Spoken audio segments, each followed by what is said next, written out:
ഇന്നത്തെ ഏറ്റവും പുതിയ സിനിമ വാർത്തകളിലേക്ക് ഇവർക്കും സ്വാഗതം. കമ്മിങ് സൂൺ ബ്ലഡി സൂൺ എന്ന ടാഗ് ലൈനോടെ 2017 നവംബർ 17 പ്രഖ്യാപിച്ച സിനിമയാണല്ലോ അമൽ നീരദിന്റെ മമ്മൂട്ടി നായകനെത്തുന്ന ബിലാൽ. ഇപ്പോഴത്തെ പ്രഖ്യാപനത്തിന് ഇന്നലെ നവംബർ 17 7 വർഷം തികയുകയാണ്. എല്ലാ വാർഷിക വേളയിലും പ്രേക്ഷകരെ അറിയിക്കാറുള്ളത് പോലെ ബിലാൽ എന്ന സിനിമ എപ്പോഴെങ്കിലും വരും. നിലവിൽ വർക്കുകൾ നടക്കുന്നു എന്ന് തന്നെയാണ് ഇപ്പോഴും പ്രേക്ഷകരെ അറിയിക്കാനായിട്ടുള്ളത്. എന്തായാലും നേരത്തെ 1-2 ആഴ്ചകൾക്ക് മുന്നേ റൂമേഴ്സ് ഉണ്ടായിരുന്നത് പോലെ അമൽ നീരദിന്റെ അടുത്ത സിനിമ മമ്മൂട്ടി നായകനെത്തുന്ന സിനിമയല്ല, മറിച്ച് ലാലേട്ടൻ നായകനെത്തുന്ന സിനിമയാണ് എന്ന് ഉറപ്പാക്കപ്പെട്ട് കഴിഞ്ഞിരിക്കുകയാണ്. കുഞ്ചാക്കോ നായകനെത്തിയ വിജയ സിനിമ ബൊഗെയ്ൻവില്ല എന്ന സിനിമയ്ക്ക് ശേഷം അമൽ നീരദ് സംവിധാനം ചെയ്യുന്ന ചിത്രത്തിൽ ലാലേട്ടനോടൊപ്പം തന്നെ ഫഹദ് ഫാസിൽ കൂടി മറ്റൊരു പ്രധാന റോളിലെത്തുന്നു.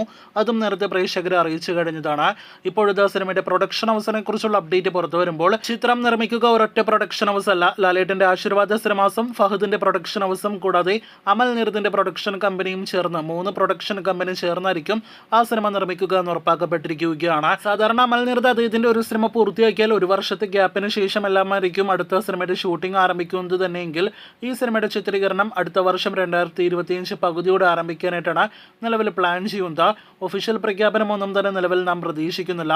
ബൊഗെയ്ൻവില്ല പോലെ തന്നെ ഷൂട്ടിങ്ങിനെല്ലാം തന്നെ ശേഷമായിരിക്കാം ഒരു പക്ഷേ ഒഫീഷ്യൽ പ്രഖ്യാപനം. അപ്പോൾ ലാലേട്ടന്റെ അടുത്ത വർഷത്തിലെ ലൈനപ്പ് ആവേശകരമായ ലൈനപ്പായി മാറിക്കൊണ്ടിരിക്കുകയാണ്. കാത്തിരിക്കൂ സിനിമയെക്കുറിച്ചുള്ള കൂടുതൽ അപ്ഡേറ്റുകൾക്ക്.